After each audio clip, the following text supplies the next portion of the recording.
Good evening. Good evening. Good to see a full house. Yes. And I tell you what, I'm very, very impressed to see all you here representing the kids. That's fantastic. Much needed today. We're going to begin with our invocation from Pastor Larry Lane of the Oak Hill Church in Nazarene. Anyone else stand, please? Let's pray together. Almighty God, we give you thanks today for this council, for this, the fact that we come and bring these business concerns and considerations to you and ask for your guidance and your direction in this place. And God, there's lots of activity that's going on. There's a lot of people here today to present, to represent, to support. There's a lot of decisions that need to be made. And Father, if we're honest, we also would acknowledge that there are many agendas here today beyond the official one, but there's just one Oak Hill. So God, I pray that our commitment to the unity of our city would be greater than our commitment to our personal agendas. And that not that every agenda would be swept under the rug, but God, that it would be tempered with patience and honor and with due process, so that would lead the way. I pray today, God, that your wisdom would abound in this place, that courage would rise up where something needs to be spoken, and that patience and gentleness would rise up where it needs to be calmed. And I pray this all in the name of Jesus, that you would be honored and glorified, and that our city would benefit. In Jesus' name, amen. Would you mind standing for the pledge of allegiance?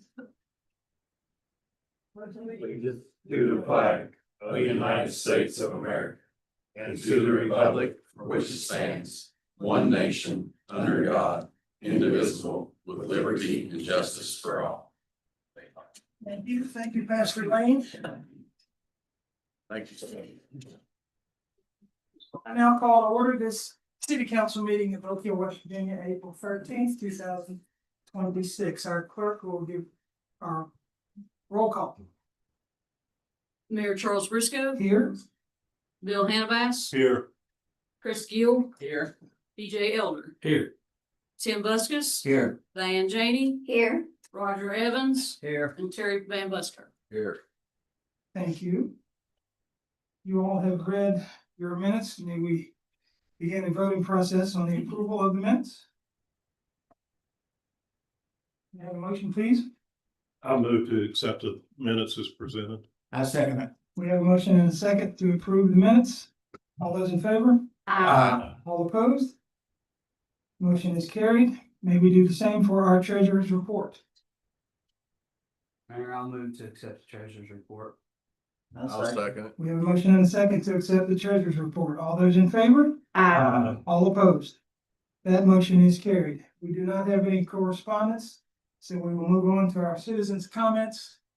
Chris Burford, you are up first, sir. You have 3 minutes. We'll take 3 minutes. Hello, everyone. Again, it's my name's Chris Burford. I met you once already. I'm just making some rounds back through again. You want me to talk here? Am I not loud enough? They won't hear. They won't hear me. Okay, I'll start. My name's Chris Burford. Run for county commission. Met with you once already.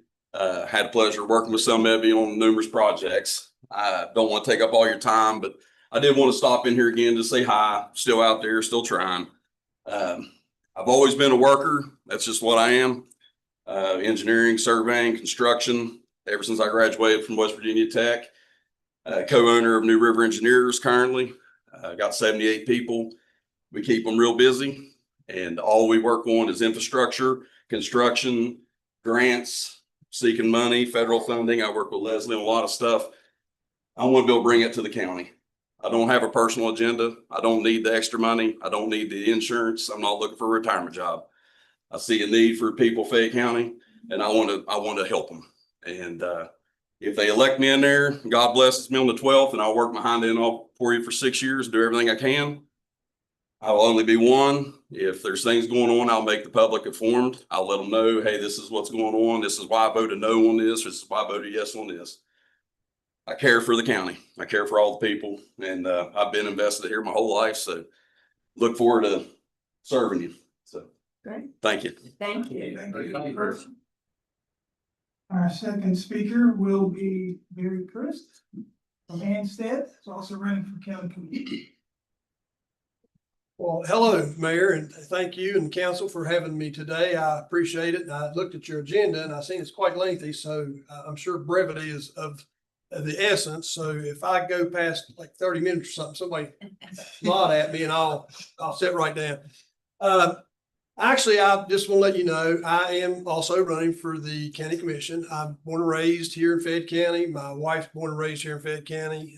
Actually, my grandparents, great-grandparents, great-great-grandparents from Fayette County. So I can see my roots run very deep in Fayette County. Have three sons, which I feel like I'm super blessed because we have three sons who we raised in Fayette County. They work in Fayette County. They pay taxes in Fayette County. And the greatest thing of all is they're raising their families in Fayette County. And I'll speak to that just a second here later. A little bit about my career. I've spent 35 years in the school system, first 10 teaching, and then I moved over into the administrative world. Actually, my first administrative assignment was out here at Oak Hill High School. The late, great Gary Ray gave me an opportunity to be assistant principal for him. So I did that for a few years. Moved to Nuttall Middle School, spent about 10 years there, then came full circle back to Oak Hill and spent the last 17 years of my career running the Career Technical School, Fed Institute of Technology, where we made the school actually a national model school where people from other states actually come here and seen how we did things. And very proud of our accomplishments there. And so that's kind of where I get into the whole county commission thing. When you do that stuff your whole life, you see things that you just, I mean, you can't get that service out of your system. I've served parents, I've served their grandparents, the kids, and it's something that you just it kind of gets in your blood and it's hard to get out. So on May 12th, when you're thinking about who you're going to vote for, I hope you will think back at my career at Fayette, my career in administration, and say to yourself, you know what, that Barry Christ, he did his job with integrity. He did his job with transparency. He was a good steward of taxpayers' dollars. You know, I think Barry Christ will make a good county commissioner, and I would surely love to have your vote. Thank you again. Thank you. Thank you, Mr. Chris.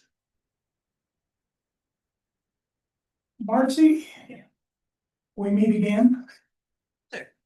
Didn't we just do this a week ago? Well, no, not quite a week, Not quite. a little bit. Sauce. I'm just here to remind you. Oh, okay, good, good.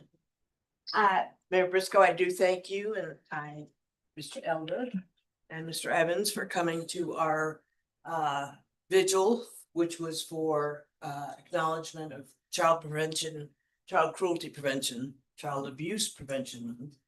And it was very meaningful to all of us. Thank you again. So, but what I did want to talk to you about is that Just for Kids is a trauma-informed, victim-centered child advocacy center. And for those of you who don't know, we take care of and address the issues of children who have been abused, sexually abused, neglected. And one of the most important things that Dr. Johnson, who is our executive director, is coming up with is the child trafficking going on in Raleigh and Fayette County. We are funded simply through grants and the generosity of those we serve. And that's why I'm here to talk to you. We would love your support financially, because as you know, government dollars, grant dollars are completely up for grabs. They are lessening, and it is our hope to always make sure, my only job as president of the board of directors is to make sure that this is a fiscally sound entity, and it's critical. And I find it interesting that according to your statistics in 2026, your population was about 7,500, I think it says, of which 1,900 children are here. And those are 1,900 children under the age of 15. Last year, Just for Kids did 261 interviews, forensic interviews of children who have been abused or sexually abused or neglected. That's not counting the children that we see for whom they do trauma therapy, trauma-informed therapy. This year, to date, since the beginning of April, well, mid-April, they have done 103 interviews of which 63 were from Fayette County, which is 60% of the interviews we're doing. That puts Just for Kids on track for doing 412 interviews this year. It's a horrifying, terrifying number. And I really would hope that you hear this very carefully. This is a group of professional people, and there are only 10 of them, who serve Raleigh and Fayette County and do everything and anything in their power to provide a safe, comforting, trauma-informed, child care, victim-centered place for them to come tell their story. And they've done it in a way that we now have a room. We are part of a multidisciplinary team that includes prosecutorial, law enforcement, child protective services. And everybody's in one room listening to the child. Is that my 3 minutes? Yes, go Dead? ahead. No. Go ahead. Okay. Where child gets to tell their story one time, because they've learned that every time the child tells the story, it is equally as traumatizing as the trauma itself. So they see them, they interview them carefully, forensically. It's filmed, it's taped, and all the other team members are in another room watching, so the child doesn't have to tell the story again. And any other questions that come forward, the interviewer comes out, makes sure that there's nothing missing, and the child is then allowed to stay and play with our new therapy dog. Her name is Penny Live. And she's already served her purpose by calming 2 children dramatically, and it's very exciting to us. But again, I want the numbers that we have suggested to you that are really frightening. And I can't give you Oak Hill numbers because that would be a little bit too much information and too much to disclose.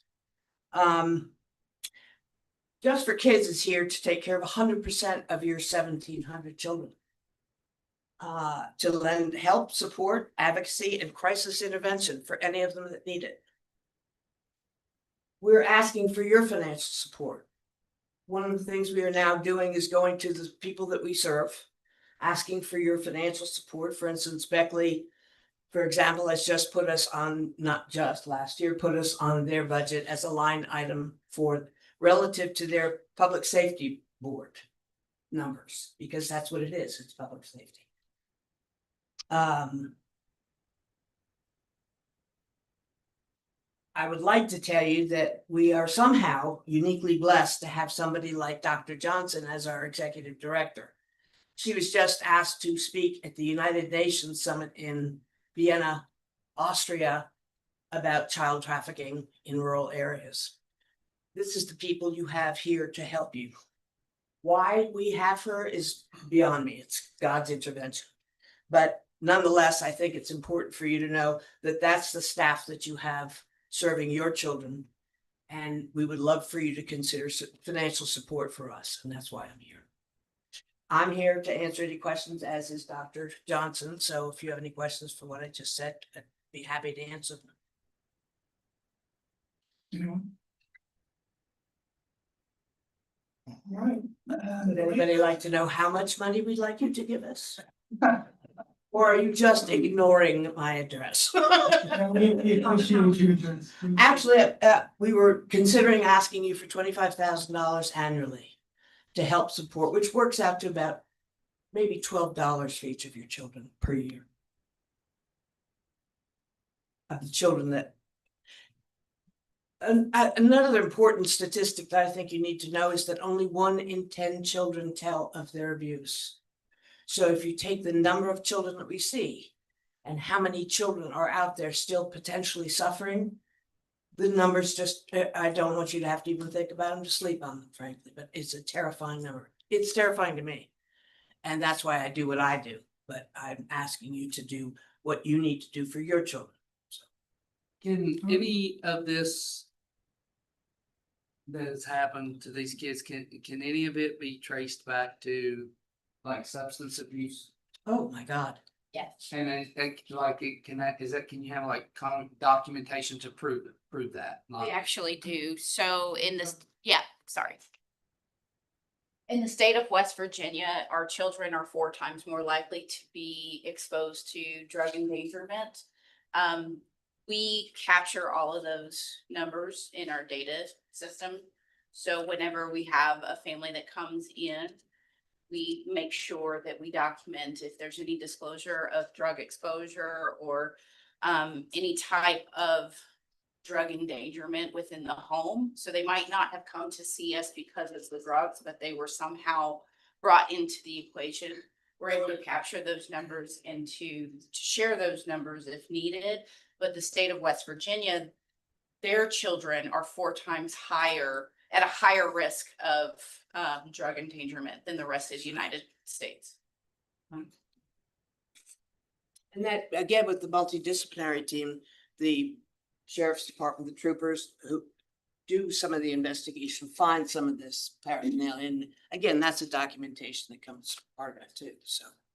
So part of the presentation that I gave at the United Nations was on familial trafficking, and that's one of the major issues that we have here, specifically in Fayette County, but also in Raleigh County. We serve both, and that's, you know, that is what it sounds like. Unfortunately, it's when families utilize their children as a means to gain access to drugs, so they then expose their children to sexual abuse in that manner. Any other questions? Thank you.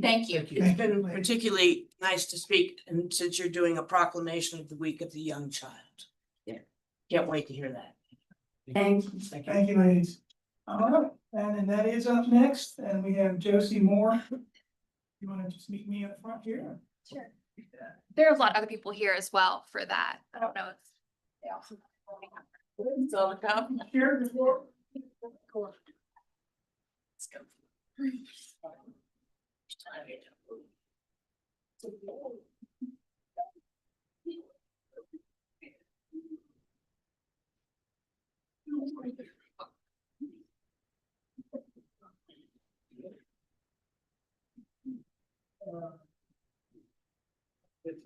Just everybody else pick it up except for all.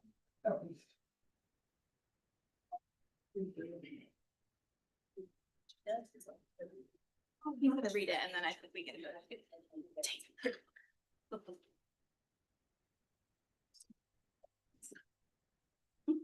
Proclamation Week of the Young Child, April 11th through the 17th, 2026. Whereas the first years of a child's life are critical to brain development and lay the foundation for lifelong learning, behavior, and health, and whereas high quality, early childhood programs provide important benefits to children, families, and the local economy. And whereas in West Virginia, approximately 66% of children have all available parents in the workforce, highlighting the need for reliable childcare and working families. And whereas approximately 45% of children under the age of 6 in West Virginia and 33% in Fayette County need but cannot access licensed childcare. And whereas a strong early child care system depends on skilled and dedicated educators who support children during their most critical years of development. And whereas working families need sufficient, high-quality child care spaces beginning at birth to be available in the community.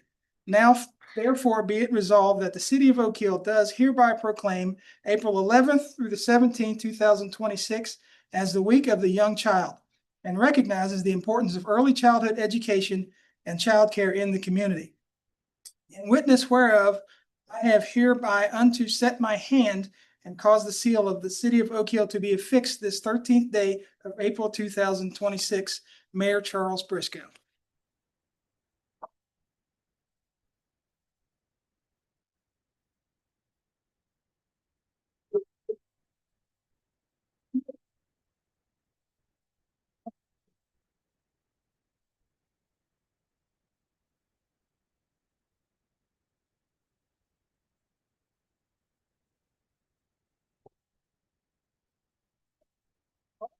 Thank you, ladies. Thank you.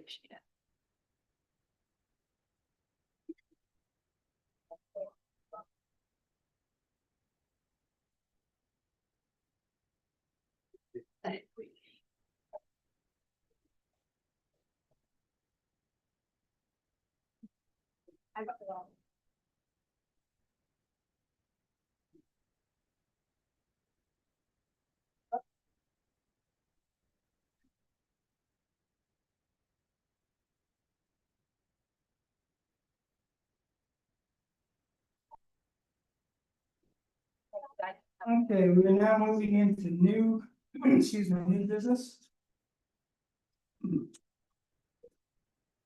Yeah, when you're on the radio and you lose your voice, you can just call off, but not tonight. Our new business, FEMA Hazard Mitigation Grant Program Agreement.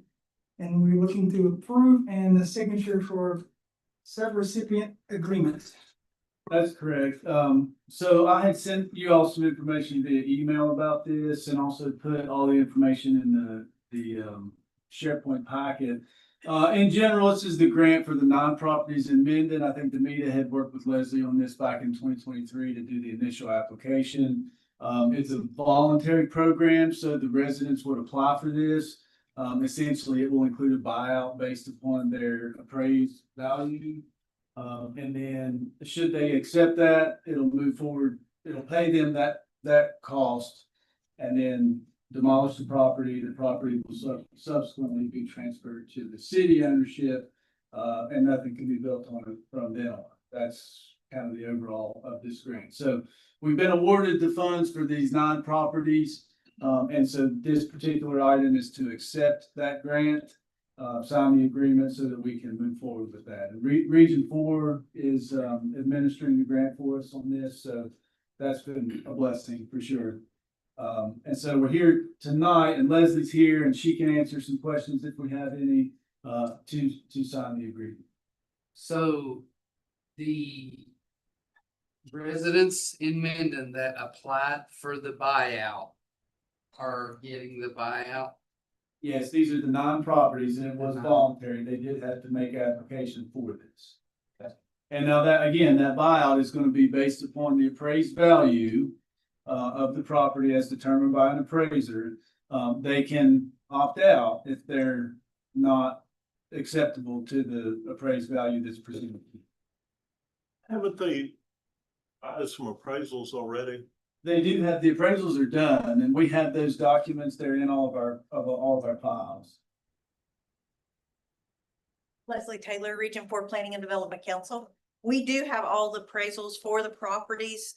If the property owner, once they view that appraisal, if they're not satisfied with it, they can seek an appraisal at their own expense that is not reimbursable by the project. Now, you said there was 9. Was everyone given an opportunity? They were. Okay. But it had to be, some weren't eligible to because of the zone they were in, the flood zone they were in. Correct. Or it could be not in a flood zone, but damaged by repetitive flooding.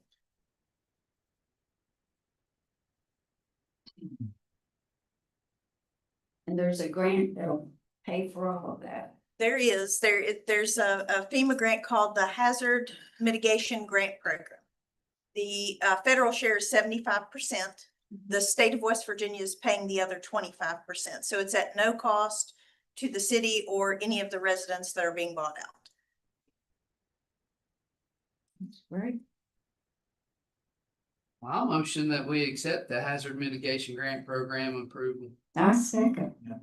Okay, one other thing, just to make it clear, when this buyout occurs, if all 9 agree and all 9 properties or however many, that property will become property of the city of Oak Hill after the structure is demolished, and the city will have to maintain that property. That's correct.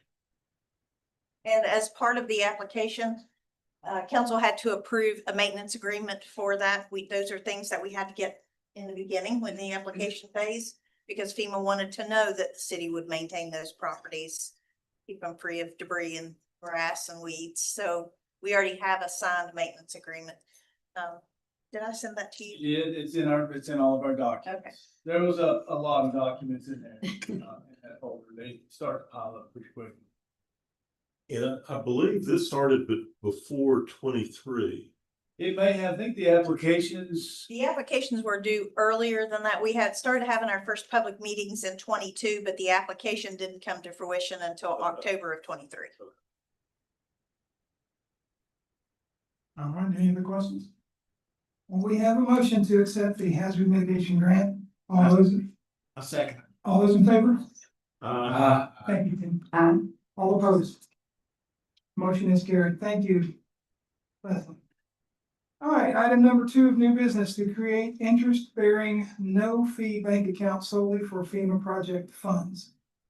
So we're required to have this particular interest-bearing, no-fee bank account for the project that we just discussed for those funds, so that it doesn't get commingled with other funds. So just a formality, we just need approval to go ahead and create that bank account. I'll motion to create an interest-bearing no-fee bank account solely for this FEMA grant. Second that. We have a motion and a second to create an interest-bearing, no-fee bank account solely for FEMA project funds. All in favor? All opposed? That motion is carried as well. Number 3, soft cost grant agreement for industrial park, the Blake Street Sewer Project. Okay, so this is this pertains to the industrial park and Blake Street Sewer Project that we're currently spinning up right now. This will replace it's behind the street department garage. This serves that industrial park. We have a package plant that is failing. It's on its last leg. It has been for a number of years. I think there's been several efforts to try to replace that. We're finally in a position to do so. And so we're working to replace that as part of this project. It'll be replaced with a lift station, so it'll be a pump. And that sewer will be pumped from that location instead of treated there, which is what it is now with the package plant. It'll be pumped up to a point where it can gravity feed to our sewer treatment plant. So that's part of the project. The other part is some enhancements back here behind Chase Bank along Blake Street, all along that area. So that's 2 areas this project is working on. This particular soft cost grant is from the Infrastructure and Jobs Development Council. It's going to essentially reimburse us $75,000 that we are purchasing the Pew property behind the Public Works Garage. And this is going to reimburse us the full cost of that because we'll be running for the purpose of being able to run the sewer line across it and be able to stage and store equipment pertaining to that project. So we requested it with the help of Region 4 and Thrasher, and they've granted that to us. So, and that's going to be for $75,000, and will allow us, it'll essentially reimburse us for the purchase of that property.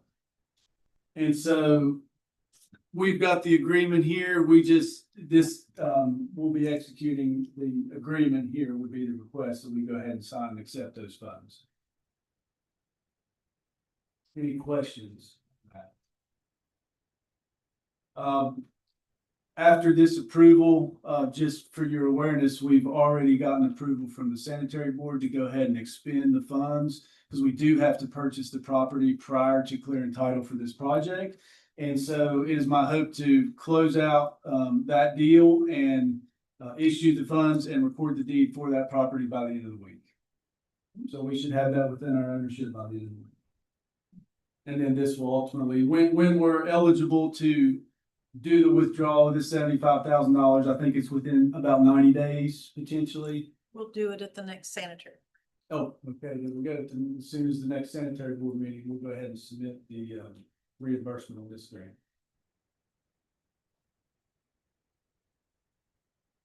Mayor, I'll move to accept the soft grant agreement for the industrial park Blake Street Sewer Project. I'll second that. We have a motion and a second to accept the grant agreement for the industrial park and the Blake Street Sewer Project. All in favor? All opposed? That motion is carried.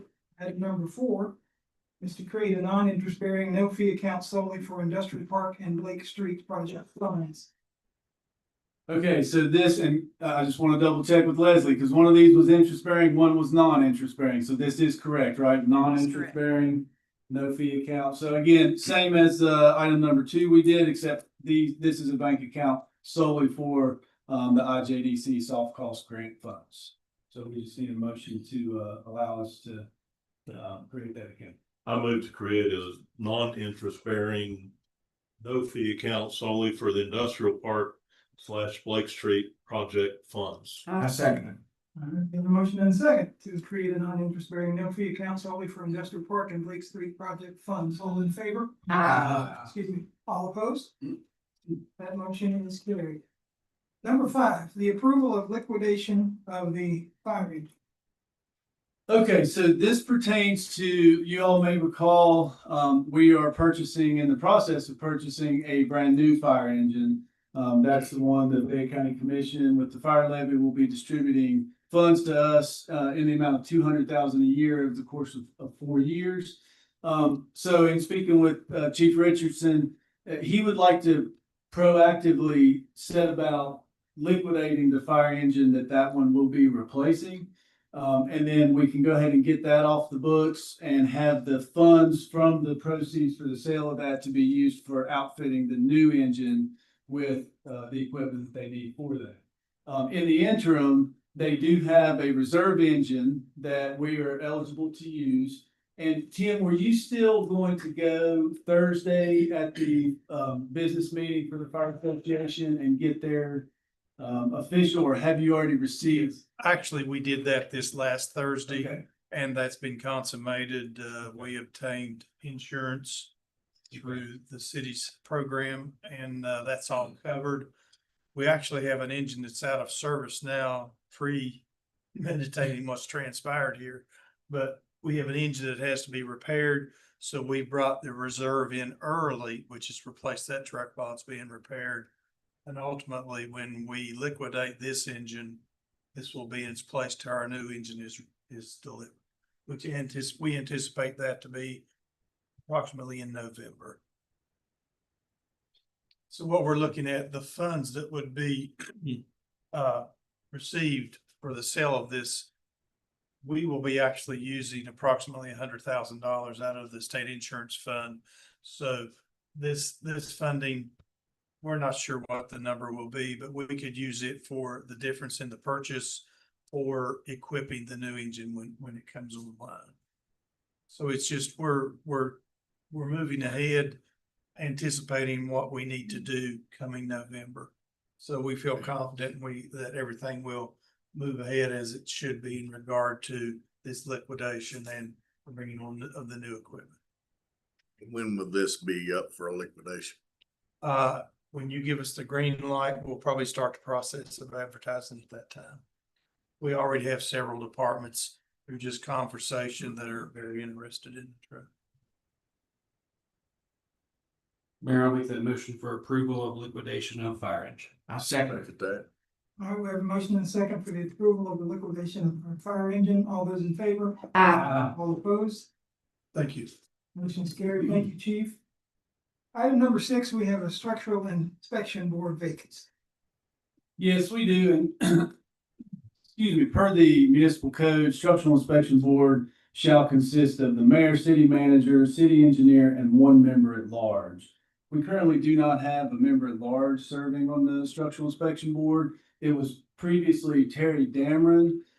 His appointment evidently expired. It looks like it runs with the term of council.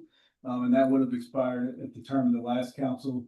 No one has been reappointed in the place for the at-large member. So we spoke to Mr. Dameron today, in fact, and he has expressed interest should council desire to reappoint him as the member at large to that board. He did express interest that he would like to do that if council chose to appoint him. Unless you, of course, have any other options or suggestions for that. Now, unlike some of the boards, this one does not specifically state that that person and the members of the board must reside within the city. And he does not, Mr. Dameron does not reside within the city, but it appears that he can still serve on that board with the lack of specification of that.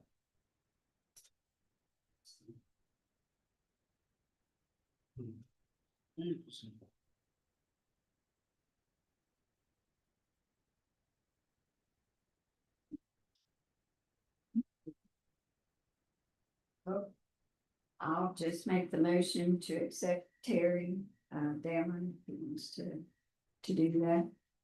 I'll second that.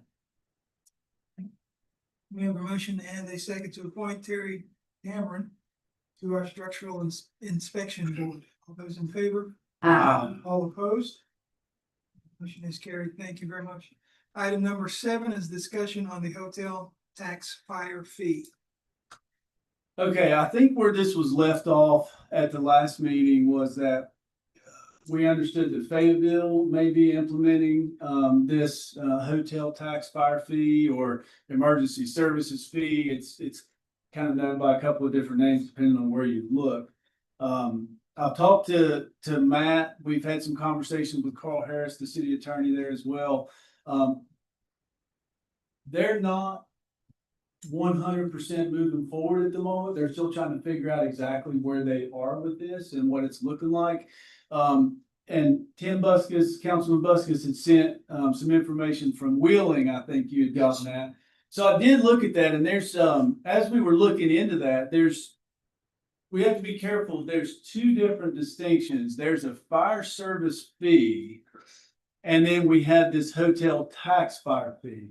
And so the difference is what Wheeling has in place as we dug into that is a fire service fee for its residents and businesses. They pay an annual fee for fire service. It's essentially in lieu of a levy.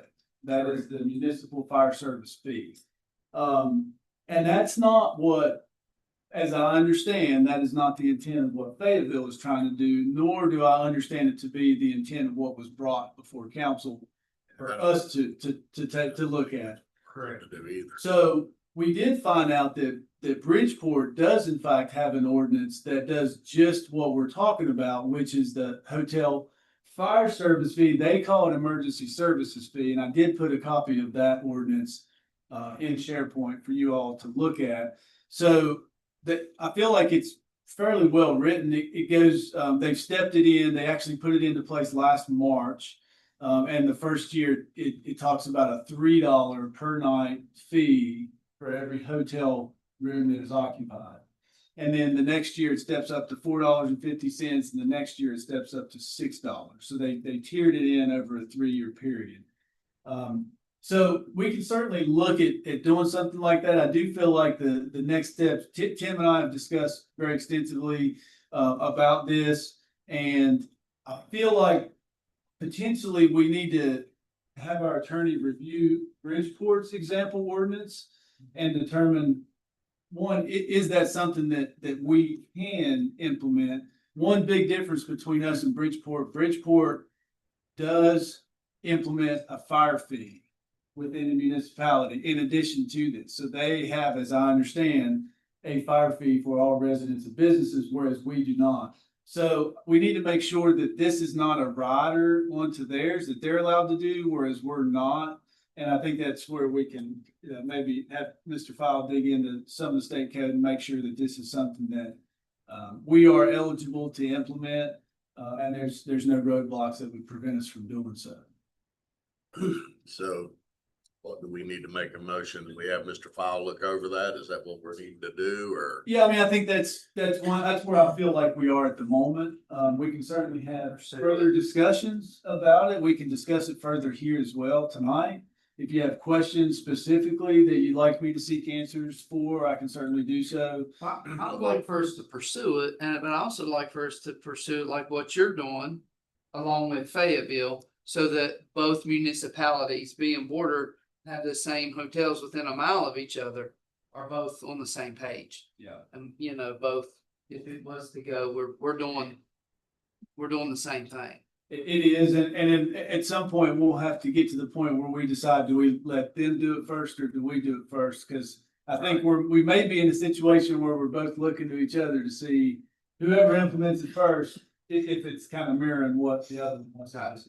Well, and I agree with Chris, but I think that to have Bill look it over and make sure that we wouldn't be, breaking any rules or any laws would probably be the most important thing to do at this point in time before we even discuss going any further. I agree. Yeah, that's why I say I feel like now would be a good time to review Bridgeport. We table this for at least another month. See if we have time to review Bridgeport's and see if that's even an option for us. And then there's a couple of things as far as how you would want to structure that. Do we want to tier it? If it is something that we can do, would you want to tier it over a couple of years, or would you want to implement a flat fee starting out? So there's things like that that would need to be discussed. And I think you also need to consider whether you want to charge by night or by individual that checks in the motel. Now, I know the Bridgeport one is per occupied room. Okay. But that's a good point. I think that was actually what, Mr. Gilhit was talking about when we first started talking about this was per room, not per individual. I think that would be the better bet. I mean, you go the other way, I think we're gonna end up with a lot less than per every room. If that's something we need to make a motion to have Bill check that and then table it until I'll make that motion that, Mr. Fowle, look into and see whether or not we will be within the legal guidelines of the state and the county. And then with that being said, I'd also make a motion that we table it until we get further information from Mr. Fowle. Do we have a second? Second. All right, we have a motion and a second. Yeah. Does anybody know, I mean, I know I asked about it and Chief Richardson said that it did not include Airbnbs because it came out before the popularity of Airbnbs, but I think it's obvious that it's inherently unfair. It is. When you have lodging with Airbnbs that aren't going to be taxed, and you have hotels that are going to be taxed and motels.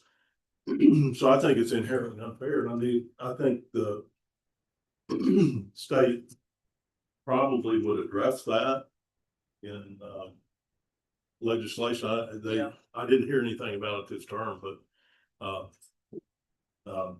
Well, that is one thing to specify. So there was a House bill that was on the floor this year that specified a per night room, that house or per night fee that was available. That House bill did not pass. I've verified that. I spoke to Elliot Pritt earlier this week about that. So the bill that specifies this did not pass. So Bridgeport, this is something that I feel like is one of the reasons why we need to have Mr. Fowle look at it.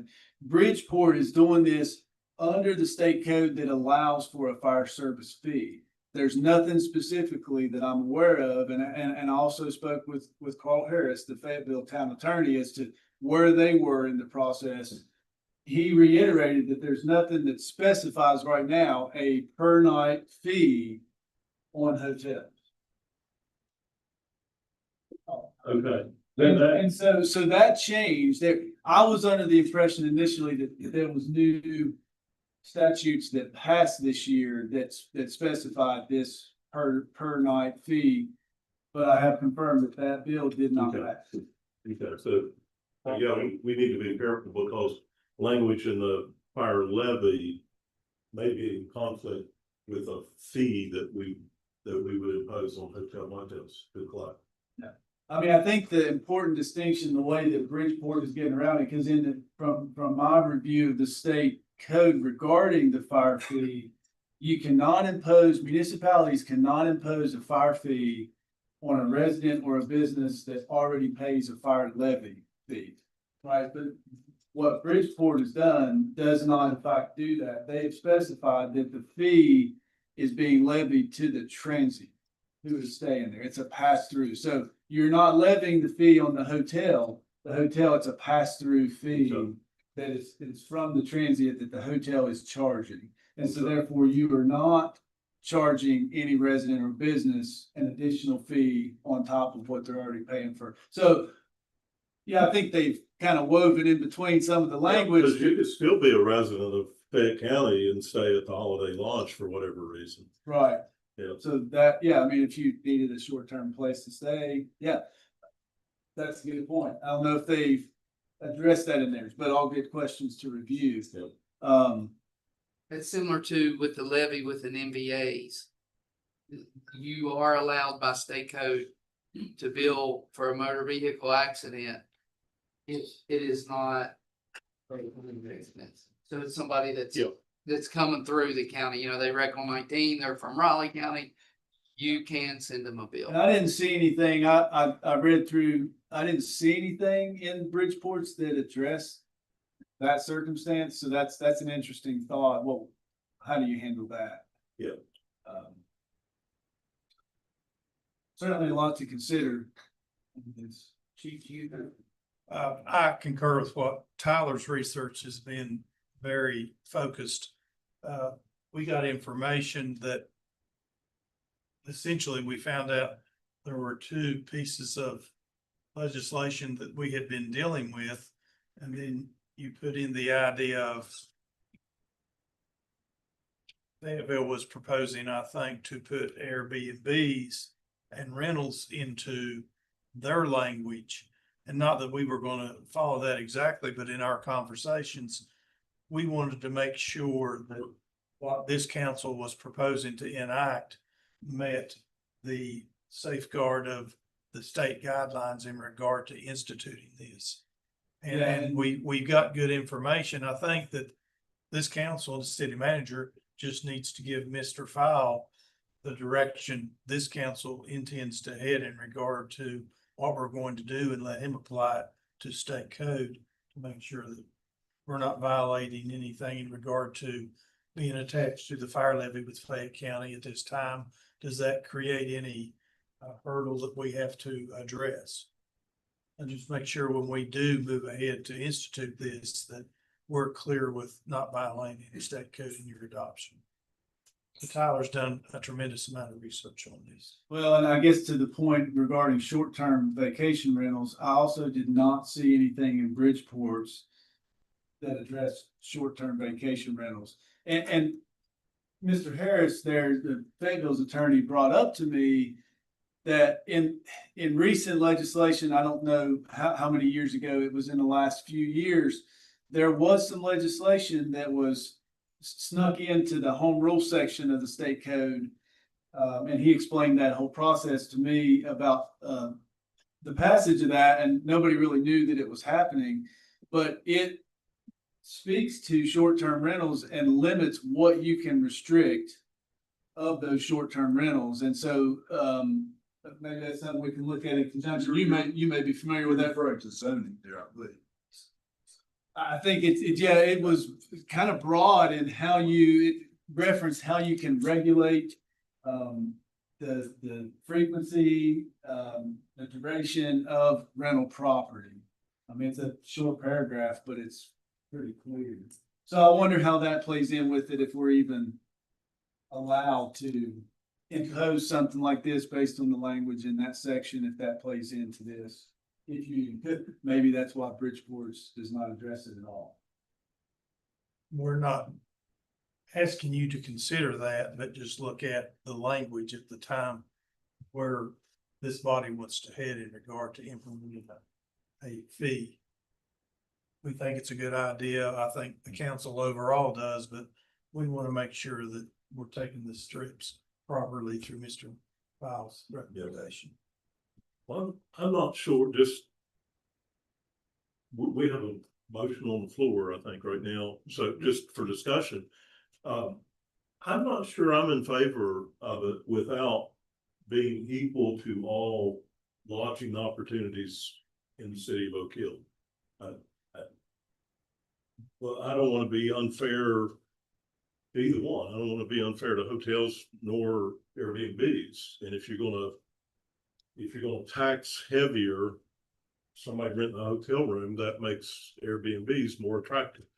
And I don't think that's up to us to make one more attractive over the other as a lodging opportunity. But that's just right now. I mean, I'm just putting that out there. And I think that's where we have to have the result of Mr. Fowle's review of this and his interpretation of the state code in regard to the service fee itself. Right. But I don't disagree with what you're saying. Okay. Anyone else? All right, we have a motion to table our hotel tax fire fee discussion. And also a motion that we have our attorney proceed with some more research. All those in favor? All opposed? Motion is carried. Thank you.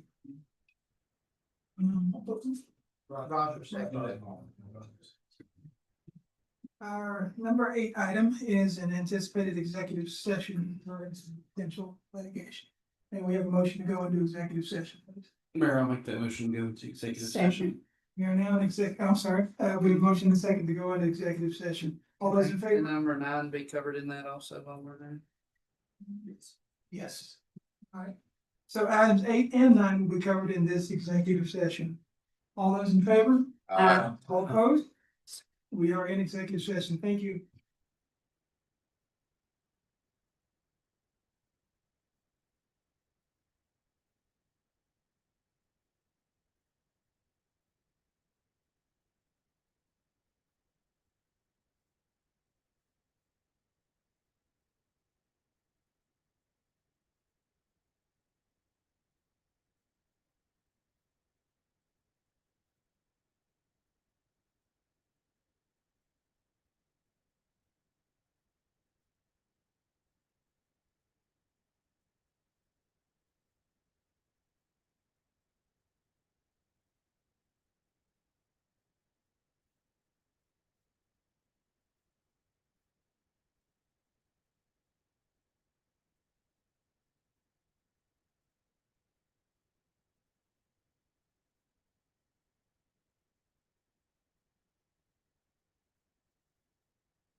All right, maybe have a motion to come back into our regular session from our executive session.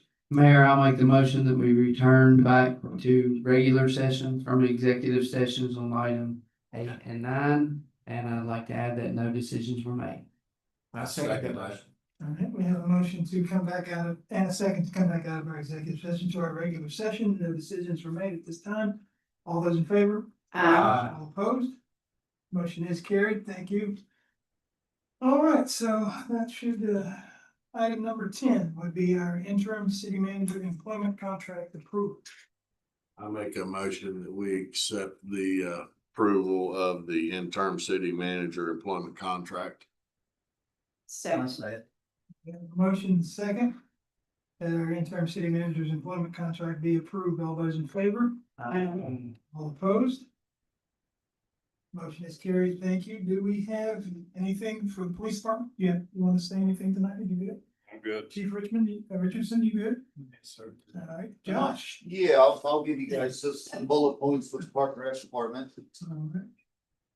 All right. Yeah, just a few items for you here. The street department has made some really great significant improvements to the drainage within the city park, the ball field area, so that's been great.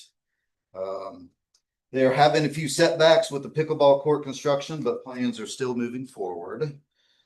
We did host a service project last Thursday with Young Life of Fayette County with volunteers that conducted a litter cleanup at the city park and the White Oak Rail Trail.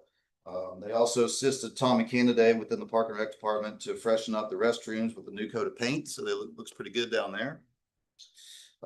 Tommy Canada also freshened up the Collins restrooms with some new paint and some minor maintenance repairs to that restroom, so that's good. The concept design for the rail trail trailhead, it is complete. And so we look forward to presenting that to you guys here soon. Perhaps we'll put that on for May.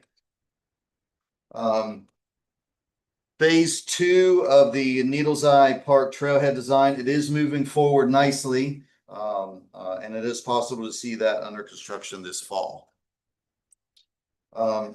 In general, we are seeing significant use out of the city park on the weekends. And that is requiring and prompting us to be present to empty trash cans, litter cleanup, and clean restrooms. So we are having to come in on the weekends because of how busy the city park has become.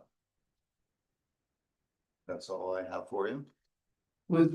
I mean, since Josh is there, my wife and I, we've been walking the trail a lot of the evenings and the park is packed. It's great. It's awesome. Trail's full. It's a great thing to see. It's a great thing for our city and I love it.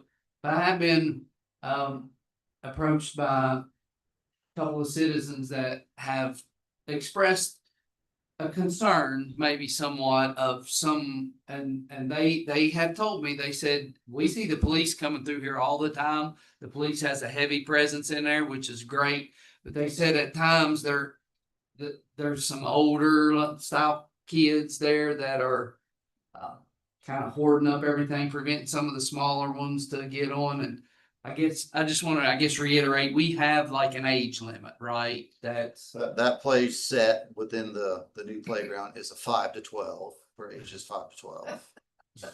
I have to laugh because every night is full of teenagers, so they're over 12, I'm pretty sure of them. So some signage or. Yeah, we could, I can explore either making our own sign or getting a sign from the playground manufacturer that states the age of use for that particular playground equipment. Yeah, we can start with the sign down there. Good, just so that the people know that it's there and those citizens know their concerns have been addressed. Well, I think we discussed too, maybe we'll put out a message on social media, just kind of reiterating that there are age limits to some of the play equipment, so if we can.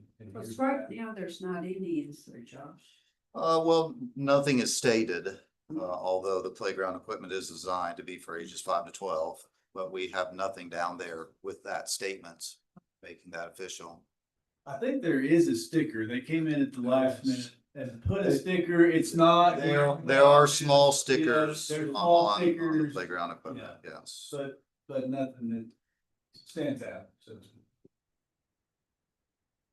It's Nothing nice that catches the teenagers eye. want to play on the playgrounds. Maybe we need to look at a teenage playground. That's right. Like a Ninja Warrior course or something. They're doing the swings, they're doing the whole 9 yards. Sure. Just, being considerate. To others. We'll follow through with that social media post as well as explore some signage. Implement that signage. Thank you, Josh. Thank you, Josh. May we have a motion to accept our report from the sports department, park department? I'll make that motion. And we have a second? Second. All those in favor? All opposed? Thank you, Josh. Ms. Ford? Yes, just one message for MS4. We're getting into mowing season right now. Pretty hot and heavy very quickly. So please do not blow your leaves out into the roads. Do not dump them down storm drains. Do not dump them into creeks. They'll block storm drains, they'll pollute the creeks, and can potentially lead to flooding of certain areas as those drainage avenues get blocked. So please be mindful of that. Put them in the appropriate trash receptacle, or if you have a compost bin at your house, put them in that. Otherwise, dispose of those that yard refuse properly and do not let them get into the storm system. So if you see that, who do you report that? You can certainly call City Hall and report that to anybody up at City Hall, and we'll put the appropriate personnel onto it. Thanks. All right. Any council comments? Well, I want to thank the chief for that patrols coming through the city park, because I do see that and I watch for them to go through. It is appreciated by some of the adults down there, because they sometimes feel a little challenged because of the overrun of teenagers and stuff, but I hope they continue that. It's very good. Thank you. Mayor, Yes. I'd like to thank everybody with the city that was in attendance in regard to our memorial dedication at the fire department. That's nice. It was wonderfully attended. We are still gathering names to put on the board. Going back as far as the minutes in the early 50s, obtaining names. So we've had several calls and a few names, but it was a wonderful ceremony, and we're so proud of you all assisting us with. And Josh and Tommy doing the install just did a fantastic job. But thank you all we appreciate you being here that day. We appreciate the invite. It's nice. Any other council comments? I got a question. Do we have any opioid money left? If not, if you don't know, it's not, if you guys want to, and were they supposed to give us more? I think we were, right? There is another, Another installment or something coming. for some reason I wanna say September, Okay. Just curious. but I can tell you.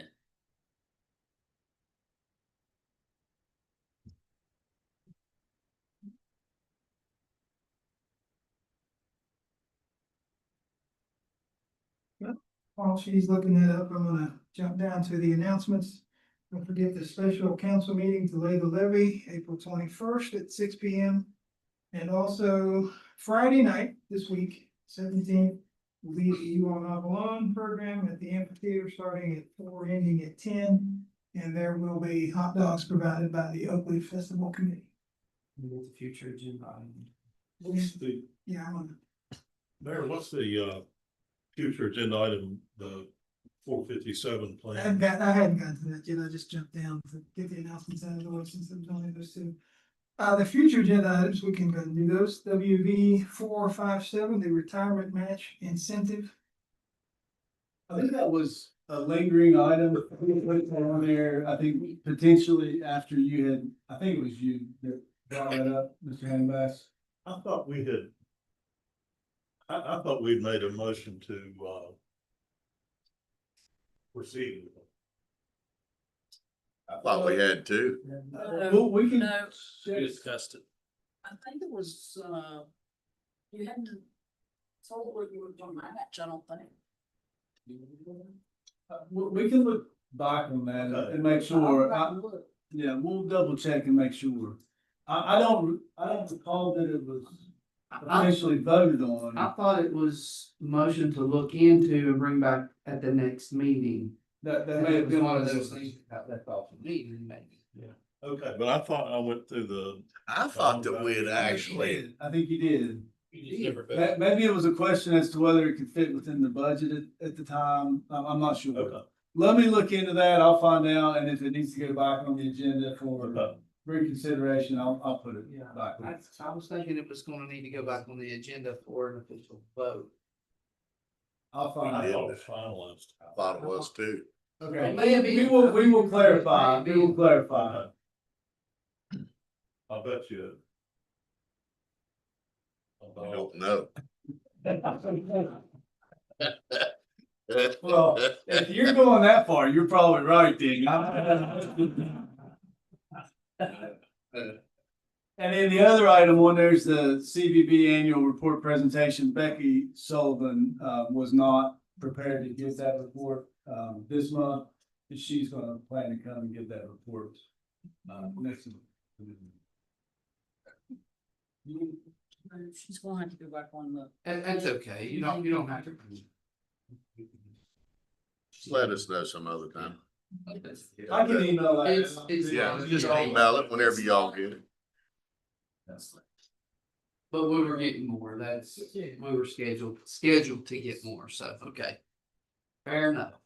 Well, with that being said, that brings us to the very end. We have a motion to adjourn. I'll make that motion. I'll second it. Motion's carried. Not even vote. Let's go home. Good night.